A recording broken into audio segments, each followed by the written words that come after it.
Hi guys, welcome to another review. We're going to continue on with Tales from the Crypt. This is Season 2, Episode 15. It's called Mute Witness to Murder. It aired July 10th, 1990, and it's about 26 minutes long. It's a pretty solid episode there. It's, I'd say about seven and a half on 10. very, very solid episode for it. It's pretty creepy and all that. Good solid acting in it too by our main two actors. It's Richard Thomas, plays the crazy doctor. And he was in It, the TV movie, around this time as the guy with the stutter there, Bill. And Patricia Clarkson, she plays in lots of things. She's a great actress. So, yeah, solid cast. And it's directed by Jim Simpson. Not the most well-known director, but does a solid job for this little half-hour episode.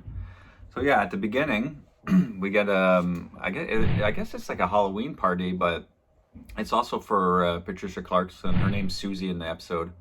Her and her husband are celebrating their anniversary, but they have a few friends over and they're dressed up in like Halloween costumes. So I guess their anniversary is around the same time as Halloween, I guess. I'm not too sure. I don't know. But anyways, so their two friends take off and Patricia Clarkson, she's just hanging out on the balcony. and their husband, comes and says happy anniversary, and he says, I have something for you. So she waits on the balcony while he goes and gets the gift. And while she's out there, she looks across the way, and there's, the neighbor. You see the neighbor's windows. Oh, yeah, that's good tea. Yeah, you can see all the neighbor's windows across the way. And she sees, like, our other main actor, the doctor guy, Richard Thomas. She sees him across the way have an argument with his wife or girlfriend, and he ends up killing her. So she's a witness to, a murder. And so, like, the event shocks her so badly that she's not even able to speak. So when her husband comes back to the balcony to give her gifts, he finds her in shock, he's unable to tell him what happened. So he's like, what the frick? like, I was just gone for 2 minutes. What's going on, So he's like, okay, I'll be right back. I'm going to go get the doctor, because they live in a pretty fancy complex, whatever. So I guess he knows a doctor in the building. And sure enough, we find out the guy that murdered, his wife is a doctor, and that's who he went and got to check on his wife, I doubt that doctor would have answered the door to anyone, though, Like, after killing his wife, he probably would have pretended he wasn't home if the guy knocked on his door. But Anyway, so he's in the place. Look, he still doesn't know, that Patricia Clarkson saw him at this moment, But he's in the house, and she sees it's him, so she's like giving him weird looks and stuff, And so he's just like trying to find out what happened. He talks to the husband, and he's like, I don't know what happened. She was on the balcony, and then I found her like this, So he goes out on the balcony, and he sees it's overlooking his, apartment or whatever, So he's like, oh fuck, she saw me kill her, So yeah, so he's like, oh fuck, he doesn't want her to ever speak again, So he's happy she's not able to speak. And he's able to talk to the husband. He's like, oh, let me get her over to my sanitarium. Because he operates this small little sanitarium for like a lot of crazy people or whatnot. So he puts her in a padded room, medicating her, giving her friggin' shots, making her all crazy.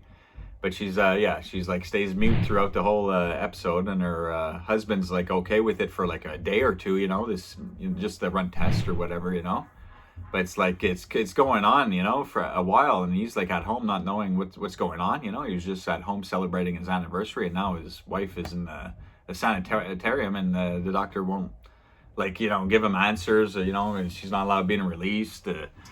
So a crazy situation he finds himself in. So he starts confronting the doctor a bit, and and then he starts talking to his sister about the situation, and she's like, "Listen, man, you got to find out what's going on. I mean, you can't just let this doctor, tell you what's what, So the wife is, been in there for some time now, and she's like, not speaking. She's being fed. She's in the padded room with one of those stray jackets on.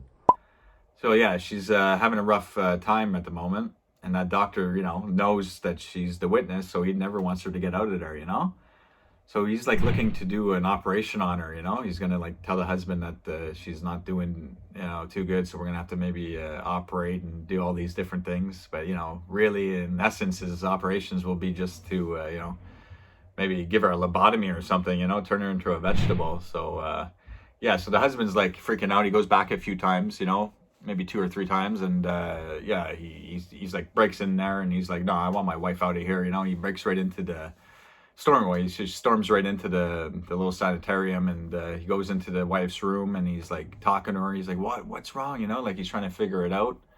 But she's like kind of like nodding, you know, and communicating with nods and stuff like that. So he's like going over what happened while he was just getting the gift, you know. There was those 2 or 3 minutes while she was sane and then appeared to be insane within 3 minutes. So he's going over those 3 minutes while in her padded cell, and he starts figuring it out with her aid of like nodding, you know, like what's going on. So that's maybe like the cheesiest part, where that's probably why I'd give it a 7.5 on 10. It's just like these little situations. If I was the husband, this wouldn't be happening, you know. But anyways, so he starts figuring it out, and then sure enough, the doctor comes behind him and like jabs him in the neck with a needle and kills her husband.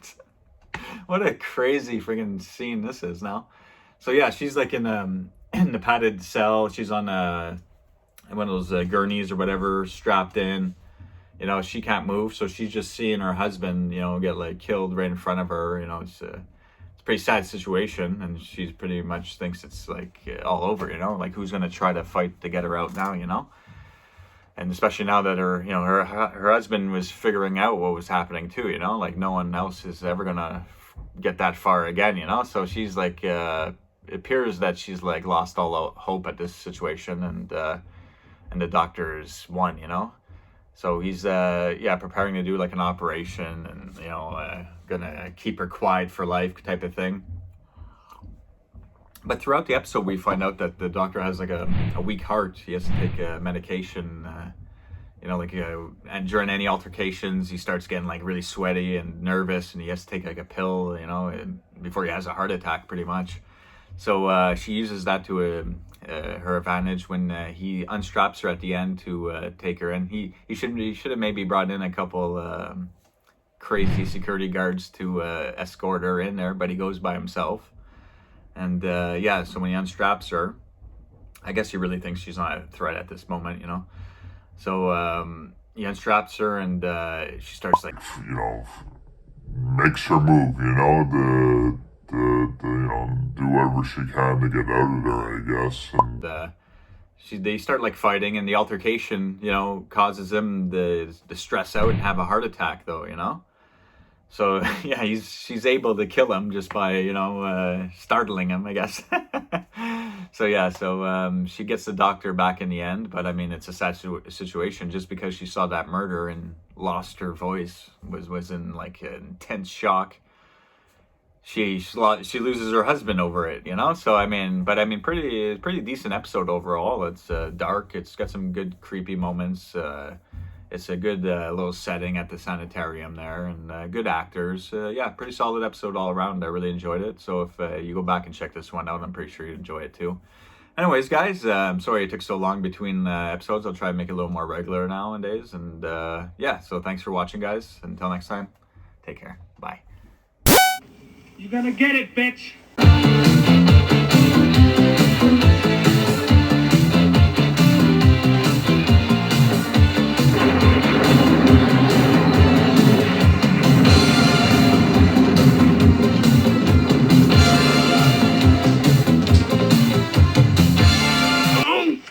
Damn enchiladas! Good